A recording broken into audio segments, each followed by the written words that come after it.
The Ministry of Transport, Works and Infrastructure Tuesday convened a day training workshop with 35 Gambian journalists on road safety, reporting at a local hotel in Kololi. The training sought to help equip the 35 journalists with knowledge on reporting traffic road matters. Our reporter Binti Jallo attended the training and see files in this report.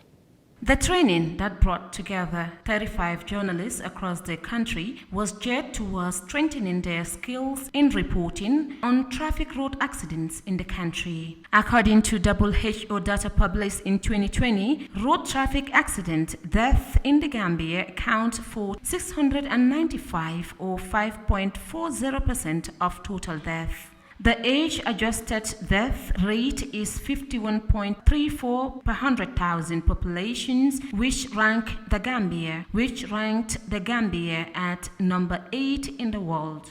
The survey reveals overspeeding as the main cause of road accidents in the country. Based on the statistic obtained from the Gambia Police Force from the year 2011 to 2021, on average, about 121 people died annually as a result of road traffic accidents in the Gambia. The Director of Transport, Yahya Jammeh, emphasized on the importance of training journalists on road safety. More than 90% of the errors are caused by human. The rest can be attributed to other factors. So, and then if you look at the problems also, most of us, we know that if we do X, Y, and Z, we will be involved in an accident, but yet still, we do it. We know that if I drive and then I'm using mobile phone, there is a likelihood that, I might involve in an accident. But yet still, most of us, when we are driving, we either receive calls or, do text. That's why it is important for us to be constantly reminding each other about the issue. And then the journalists, you people are very, very crucial in that endeavor. Commissioner of Mobile Traffic, Lamin King Koli, explains how the police keeps record of accident victims. People who were admitted, we do get their reports. People who were killed in that accident, we do have their records. And then we will not stop there. Here is not like defending my institution, but just to set the record straight. We will not stop there. Each and every one of the victims in that vehicle, we will able to try to know your residence. If you are treated and discharged, again, we will follow the patient up to his or her house. And then later at the hospital, they might not have the records if they treated and discharged a patient or a victim. But the police will follow it up.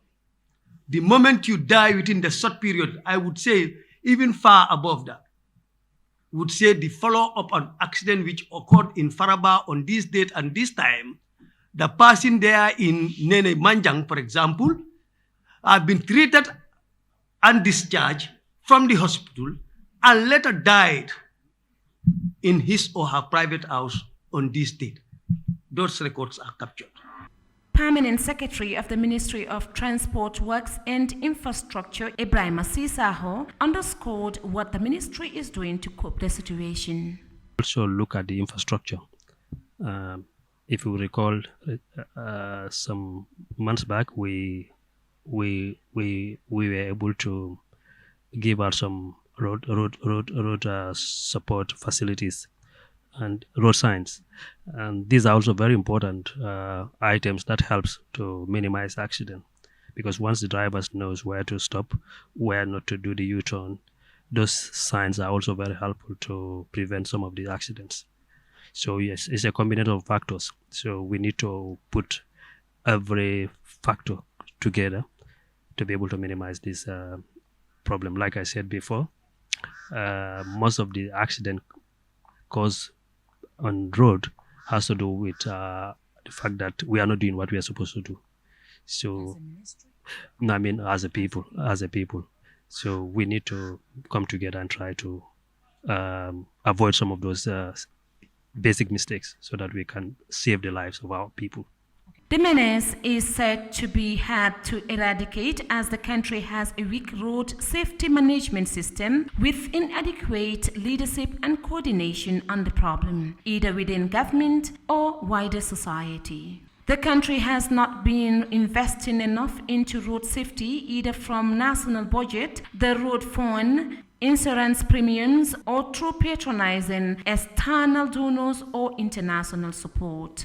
The country does not also have an electronic database or the necessary reporting system, data collection, correlation, analysis, surveillance, which can allow it to monitor fatalities and serious injuries or target its future injury prevention efforts. The Gambia is caught in a cycle of weak legislation and low level of enforcement, which is illustrated by poor driver licensing system and poor user behaviors such as overspeeding, drink driving, seat belts, helmets, and talking on phone while driving. There is also a basic lack of road safety knowledge among users with inadequate early curriculum at schools, but also amongst professional bodies which are in position to improve the safety of all users. Eyeafrica News, Binti Jallo.